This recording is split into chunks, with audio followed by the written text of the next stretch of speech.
¿qué va a encontrar en la boleta si es que va a votar en persona, además de los candidatos a la Casa Blanca? Bueno, los representantes federales, los dos congresistas latinos por Illinois que buscan la reelección por el Distrito 3, Delia Ramírez, quien hizo historia el año pasado, convirtiéndose en la primera latina en representar a Illinois en el Congreso.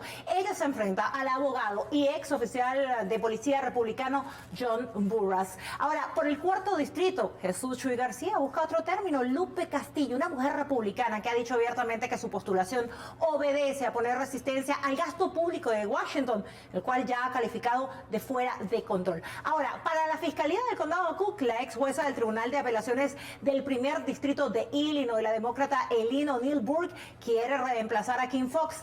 Ella competirá contra el abogado y ex concejal republicano Robert W. Fioretti. Ahora, también hay que elegir a la nueva secretaria del circuito de cortes del condado. Ahí la demócrata Marillana Spiropoulos se mide el republicano Lupe Aguirre. También se reeligen varios senadores y representantes estatales. Vamos a trasladarnos a Chicago. Tenemos 33 candidatos que buscan un puesto para la Junta de Educación de Chicago, de los cuales se elegirá a 10.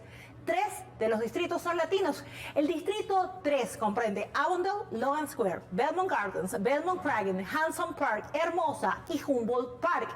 Ahí Carlos Rivas, quien creció en Humboldt Park y dirige los asuntos de la Oficina Civil de Responsabilidad Policial, se enfrenta al puertorriqueño Jason Donés, con más de 14 años de experiencia como maestro. Ahora, el distrito 7 incluye Pilsen, La Villita, Gage Park, Brighton Park, Near West Side, partes de Bridgeport, Archer Heights, Chinatown y McKinley Park.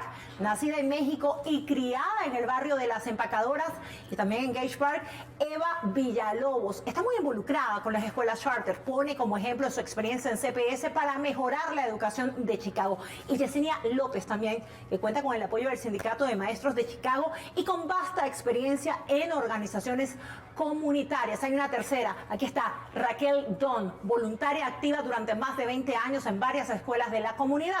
Ahora, el distrito 8 comprende South Loop, partes de McKinley Park y Las Empacadoras. El licenciado en Ciencias Políticas Ángel Gutiérrez pone a su disposición experiencia de liderazgo tras 25 años en la gestión ejecutiva, trabajando de cerca con caridades y escuelas católicas.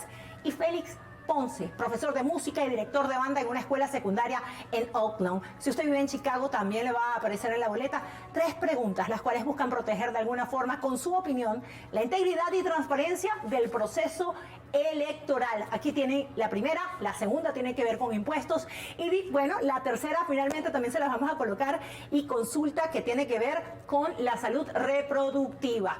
Yo finalmente les voy a decir que tienen que recordar que votar es un derecho ciudadano y que con su voto puede marcar la diferencia en políticas que afectan la vida de los residentes de Illinois.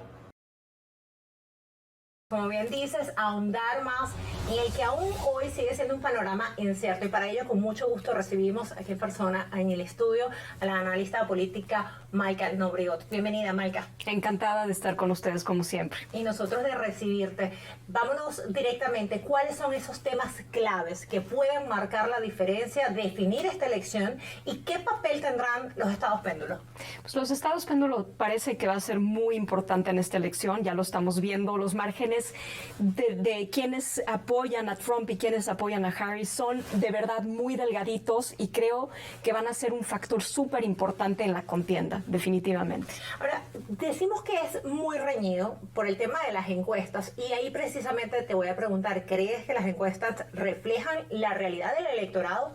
Pues siempre las encuestas, si tú ves en años anteriores, a veces son un poco confusas. Por ejemplo, en el 2016 las encuestas a veces no favorecían a Trump.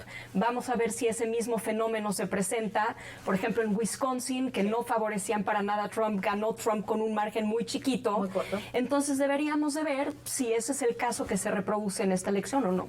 Ahora, vamos a hablar de los estrategas, la gente que está detrás de la campaña. ¿Qué crees tú que fue diferente, que pueda ayudar en este caso a cualquiera de los dos? En especial porque Harris, digamos que llegó un poco tarde, ¿no? Después de que Joe Biden decidiera apartarse, ¿no? 3 meses y medio de campaña tuvo ella. ¿Cuáles crees son esas estrategias?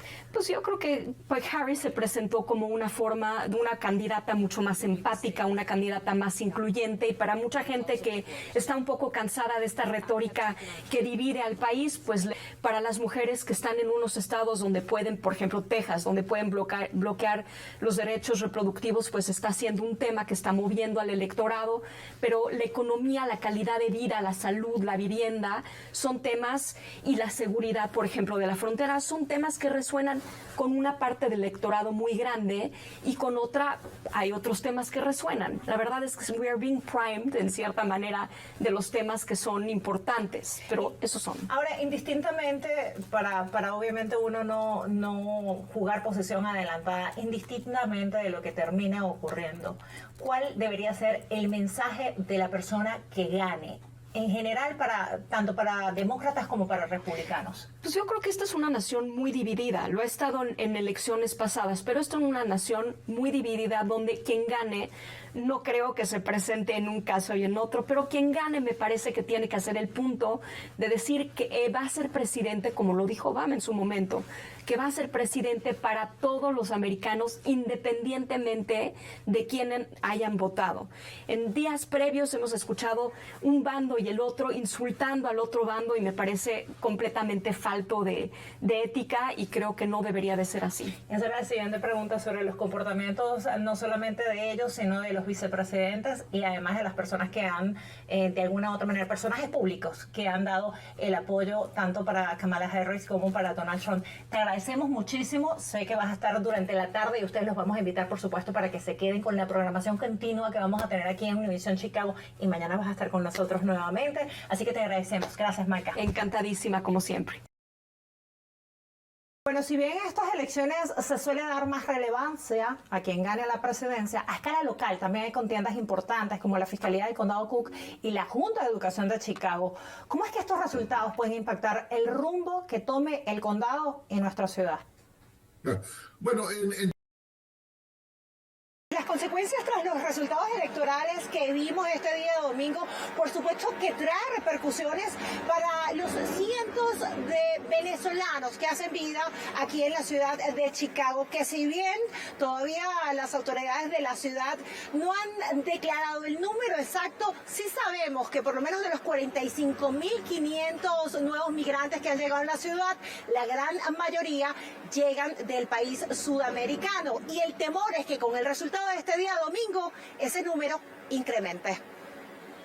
Nos acercamos hasta uno de los refugios en el centro de la ciudad, donde conmovidos algunos migrantes objetaron la decisión del Consejo Nacional Electoral. Tal es el caso de Frediani Rodríguez, quien de manera reciente está en la ciudad. Escuche usted qué hubiera hecho de lograrse el cambio. Súper mal, desanimada. ¿Cuántos años más volveremos a estar fuera de nuestro país? Tú me platicabas que tienes 7 años viviendo fuera de Venezuela. Si los resultados hubieran sido distintos, ¿cuál sería tu futuro? Volvería a casa, volver a estar con mis padres, que mis hijas vean a sus abuelos, crezcan al lado de nuestra familia. ¿Cuál fue tu primera reacción? Llorar, llamar a mi mamá y decirle lo mucho que la extraño y cuántos años volverán a pasar para volver a verla. No obstante, Ana Gil, directora de la Alianza para Venezolanos en Chicago, me cuenta que a pesar del acuerdo firmado entre los candidatos de oposición, esperan directrices sobre la declaración de desconocimiento de los resultados emitidos por el máximo ente rector, quien asegura que Maduro se reelige para un nuevo periodo de 6 años con poco más del 51% y sin tener aún el 20% de las actas restantes totalizadas. Nos estamos uniendo a 87 organizaciones venezolanas que están en Estados Unidos para hacer un documento que va a ir tanto al Congreso, va a ir a la Casa Blanca, porque ya vimos que hay las manifestaciones de la Casa Blanca ya se dieron a través del Departamento de Estado y a través de la vicepresidente. Entonces, claro, eso queremos realmente en este momento que estamos en caliente, hacerlo. Y estamos en plena organización en este momento de hacer algo esta semana. Puede ser que mañana tengamos alguna concentración en alguna parte. Te pregunto si esto, ¿crees tú que traiga repercusiones de tener más migración en los próximos meses? Me has hecho una gran pregunta, porque hoy en la mañana exactamente 4 personas llamaron de Venezuela a la Alianza para ver si les podíamos hacer el patrocinio. Cuando yo vi tanto en la página web como en las 2 llamadas que se hicieron, eso me dio escalofrío, porque es exactamente lo que estábamos, eso es lo que pensábamos que iba a ocurrir. Pero no solo la desilusión está en los activistas inmigrantes que recién se instalan en Chicago, también en aquellos que por años les ha costado establecerse con un negocio en la ciudad y que veían la esperanza en las tan esperadas elecciones del 28 de julio. Tal es el caso de Jessica Klein, dueña de negocio, quien ayuda a su familia en Venezuela con el sustento de su trabajo y de su esfuerzo. Sí fue difícil establecerme acá como apropiarme a la cultura de este país, por supuesto. Sí. Ahora, después de casi 10 años y con los resultados de anoche, después de tanta esperanza que había, ¿cómo te sientes? Me siento mayormente bastante triste, desesperanzada. Bueno, se espera que a lo largo y ancho, no solamente de los Estados Unidos, sino de todo el mundo, los venezolanos que les ha tocado emigrar se manifiesten de alguna manera. Porque como bien decías, Alex, y estabas mostrando la reacción de María Corina Machado, pues ellos aseguran que con actas en manos, Edmundo González Urrutia, ex diplomático venezolano, habría ganado con más del 70% en unas elecciones en las que el éxodo venezolano seguramente le habría dado una mayor victoria, recordando por supuesto que son 5 millones de venezolanos los que podían votar y solamente en el exterior lo lograron hacer 69,000. Alex, regreso contigo a los estudios. Claro, solamente me llamó la atención porque en tu plática con Ana de la Alianza menciona que están planeando alguna movilización. ¿Indicó cuándo sería y dónde tienen planeado hacer esto? Bueno, de manera muy particular lo conversamos y para los venezolanos ya es natural saberlo. El gobierno nacional durante los últimos 25 años ha dado resultados casi a la medianoche, agarrando básicamente fuera de base a cualquiera de las organizaciones que se preparan para dar una respuesta. Y esa es la razón por la que Ana Gil dice que necesita este día como para pensar con pie de plomo y cabeza fría cuáles van a ser las próximas actividades que van a realizar en conjunto con otras 87 organizaciones a lo largo y ancho de los Estados Unidos.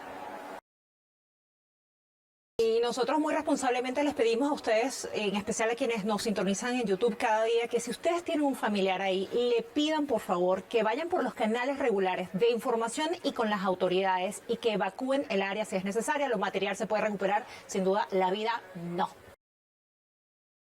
Muchísimas gracias, Jessy. Nos volvemos a encontrar a las 5:30. Muy importante saber cómo se manejan las cifras en este mes de octubre y, por supuesto, en lo que llevamos de 2024 con el tema de la violencia.